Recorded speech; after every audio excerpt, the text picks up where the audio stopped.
টাঙ্গাইল জেলার সখীপুর থানাধীন ইশারদিঘি শাকিনস্থ স্বামী কর্তৃক স্ত্রীকে ছুরিকাঘাতে হত্যার ঘটনায়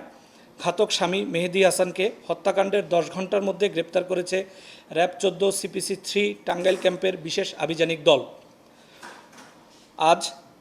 3রা আগস্ট 2025 তারিখ আনুমানিক সকাল 10টা 30 ঘটিকায় র্যাব 14 CPC 3 টাঙ্গাইল ক্যাম্পের কাছে সংবাদ আসে টাঙ্গাইল জেলার সখীপুর থানাধীন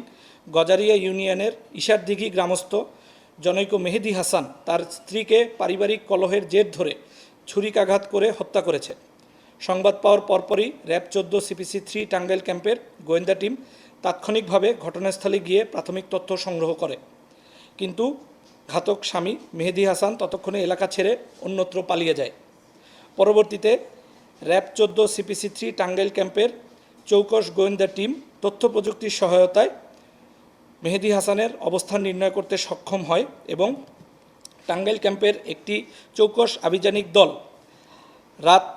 8টা 20 ঘটিকায় গাজীপুর জেলার কোনাবাড়ি থানা এলাকা হতে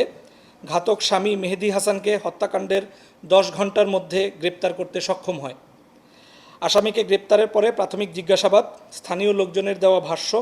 এবং সখীপুর থানা পুলিশের দেওয়া তথ্যমতে জানা যায়, মেহেদী হাসান ও তার স্ত্রীর মধ্যে দীর্ঘদিন থেকে পারিবারিক কলহ চলে আসছিল এবং এরই ধারাবাহিকতায় আজকে সকালবেলা নিজ বাড়িতে মেহেদী বাসার ফ্রিজ বিক্রি করতে চাইলে তার স্ত্রী কাকলি তাকে নিষেধ করেন। এ নিয়ে দুইজনের মধ্যে কথা কাটাকাটি শুরু হলে এক পর্যায়ে মেহেদী হাসান তার স্ত্রীকে ছুরি দিয়ে পিঠের মধ্যে আঘাত করলে ঘটনাস্থলেই স্ত্রী কাকলির রক্তক্ষরণ হয়ে মৃত্যুবরণ করে। আসামিকে